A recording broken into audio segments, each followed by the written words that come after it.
Alright guys, what I'm about to tell you is genuinely one of the most disturbing things I've come across.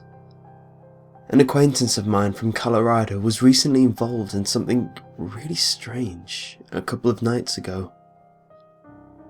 This was no place like Denver or some big place like that, but one of those middle of nowhere white bread mountain towns where something big could go down and nobody in the rest of the country, or state for that matter, would ever know.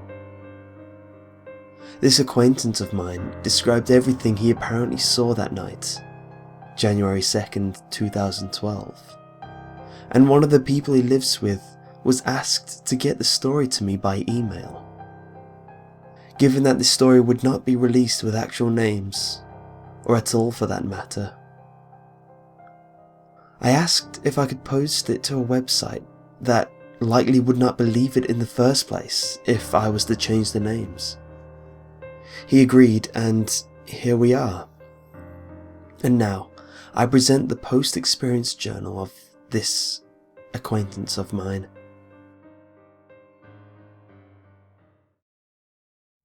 Right now, it's 4:17 AM MST on January 2nd, 2012. I've just returned from one of the most messed up things I will ever be witness to. My name is Eric Patterson, 22, from Colorado.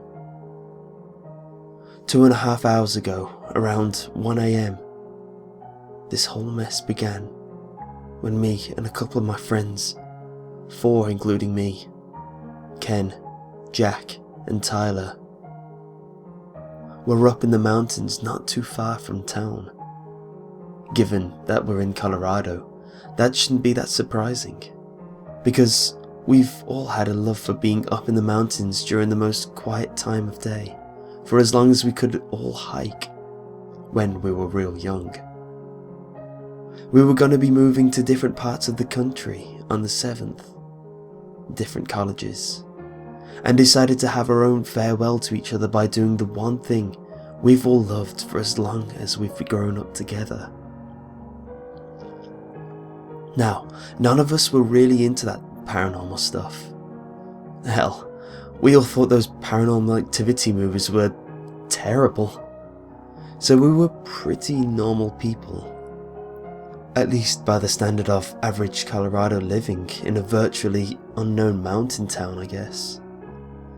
So, anyways, we were up in the mountains, not too far up though, maybe a couple hundred feet or so from ground level, and not so far that we couldn't still see the town somewhat. Remember, it was 1 in the morning, pitch black, and being the complete morons we were that night, decided to do some exploring. Even through all our years, we had never really explored these mountains too much. We really just climbed them and came back down. And we weren't exactly sober either. Big mistake. Something wasn't right about our surroundings though. It just felt like something was off. Really, really off. Anyways, for some reason, we thought it would be a good idea to start climbing the mountain to the top, while partially intoxicated. So we did. But the entire time, we kept hearing odd sounds and seeing some shadows that were just wrong. I didn't know why at the time, but it just seemed like they weren't being cast by anything.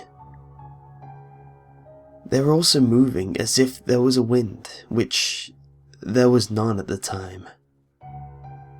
Now, these may sound like those basic horror plot pieces that have existed since the 20s and before, but at the time, I thought nothing of it.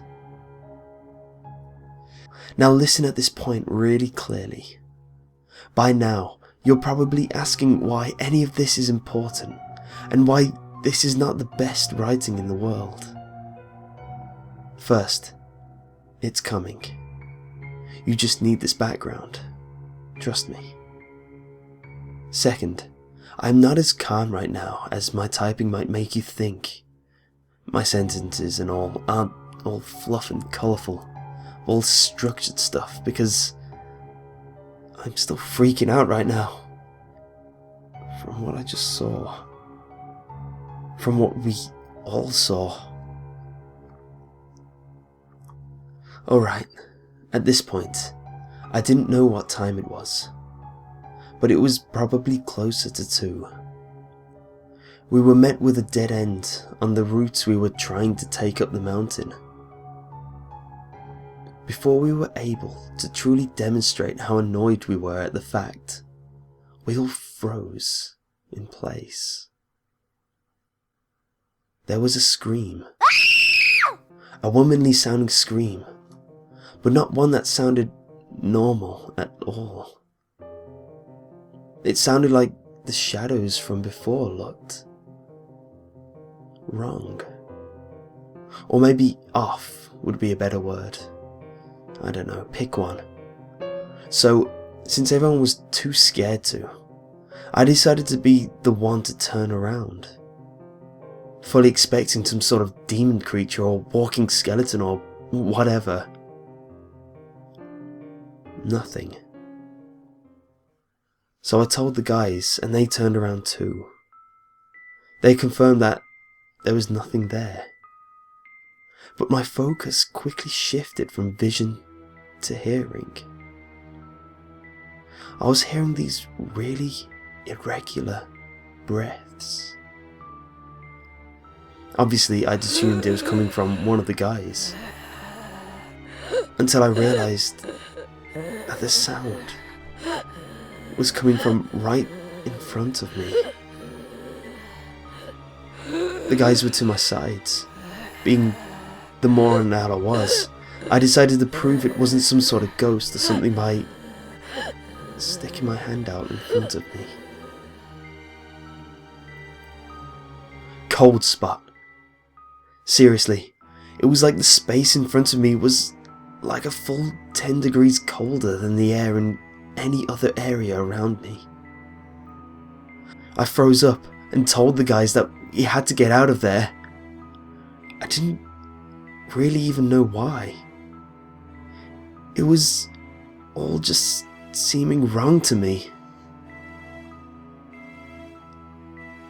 So we decided to go back to our camp. The other reason being that we didn't want to pass out from our partial drunkenness, where we could be ready to die or something.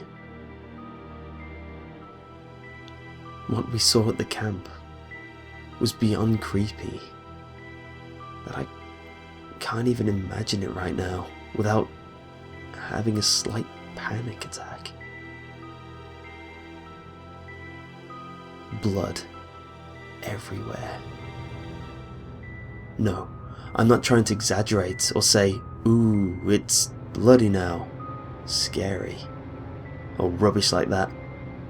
There was blood all over the camp, the tent, the stuff we left, everything covered in blood. Now, reading this, it might not seem that scary. I know all the messed up stuff you read. But just for a moment, imagine coming back to your campsite to find it covered in blood, especially while drunk, and after the possibility of being in the presence of a ghost. It was terrifying. So, obviously, we wanted to know where the stuff came from. Now, I seriously regret doing so. Thinking that we should try to pack up and get out of there before any authorities find us and think we killed us something, we started collecting things and tried our best to wipe off the blood on the rocks of the mountain. It didn't turn out so well, as you could imagine. While I was working on getting our stuff together, Tyler, who's going to get our stuff out the tent, screamed at the top of his lungs. It was so loud that we replied with the same type of "what the hell" type of responses to why he just had the mother of all short burst panic attacks. "It's a head," he said. We had no idea what he was talking about, so we pushed him aside and looked into the tent. A mountain lion head lying in the middle of the tent. I'm pretty sure we all had some sort of heart attack after seeing that thing. There was a mountain lion's head in our tent with blood everywhere. Its internals were splattered all over the place. Why? How the hell should I know? No. How the hell should any of us have known? Jack puked at the first glance, almost instantly. First impression, some sort of freakish cult or something came through and destroyed our campsite and left their animal sacrifice on our hands for the sick fun of it, or to try and frame us. Either way, we were both annoyed and scared.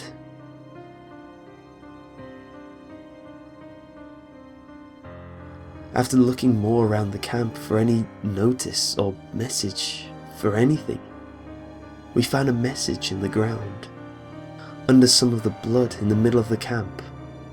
Seemed to have been written out with a rock or something on the mountain ground, if you will. Now the image wasn't written in any creepy type of font or anything like that. It wasn't the way the message was written, but just what it said. "You messed with me. I told you not to mess with me. Didn't listen. Pity. Sad face." What the hell was that supposed to mean? And a sad face? What the hell? At this point, we just decided to grab everything, ignore the blood and the head, and just get off this mountain. Something was actually messing with us. Apparently because something we did to it. Whoever it was. Long story short, we got off the mountain and back to the truck with our stuff, still covered in blood, as were we. We were fully planning to deny anything if asked about being on top of that mountain, about the lion, about everything. We don't know anything. The cops had nothing they could throw on us. Once we got everything packed onto the truck and started driving, Ken opened his pack, not able to do so at the campsite because of all the chaos, to find something really weird. A blooded, pinkish or purplish, hard to tell because of the blood, beret. That French hat thing. Now hold on. This wasn't here before. Ken doesn't own one. He's not French. Nor does he wear hats at all. Nor would he pack one, even if he did own one. Nor would it be pink or purple. And it drenched in even more blood than most of the other stuff, despite being inside of something. This really seemed like some weird, pretentious horror thing, or something where this beret was some symbol or something. Freaking out, Ken almost tossed the thing outside the window, but we stopped him. Ken finally said he would take the beret home, as he had a sister that might want it if he could clean the blood out of it, or try to find if anyone knew anything about it. Thinking back, why the hell would Ken offer a bloody beret to his sister? Sicko. January 4th, 8:28 AM. Ken's still gone. His family called about 5 minutes ago asking about him again. He's been missing since after the night on the 2nd. Apparently, he never came home. This is getting really freaky. January 4th, 11:43 PM. Still nothing on Ken. I don't want to say it has to do with the beret, or the messages, or the mountain lion, or whatever. But this is really getting spooky, man. January 5th, 3:39 PM. Jeez, this is really hard for me to write. Sorry about the tear stains on the paper. But I can't stop crying right now. The government just called me. The freaking government just called me. They said they found Ken's body chained, standing upright in the boiler room in Chain Mountain. His mouth was stuffed with a dirty cleaning rag. His tongue was cut off. His throat was slit. His eyes and esophagus ripped out, all hanging from the body. And his scrotum was sliced open with his balls hanging out. This may seem funny the way I just said it, but just think about that image for a second. That's horrible. Who the hell is this cult, or whatever? Why are they targeting us? We've done nothing. The government said they weren't going to go to the press with this story, and warned me that if I tried to tell anyone, they would deny it and label it a hoax. They threatened to make me disappear. So I shut my mouth. Ken's official case has been closed as a missing person. January 5th, 3:51 PM. I'm out of here right now, dude. I just got the creepiest phone call you will ever hear about.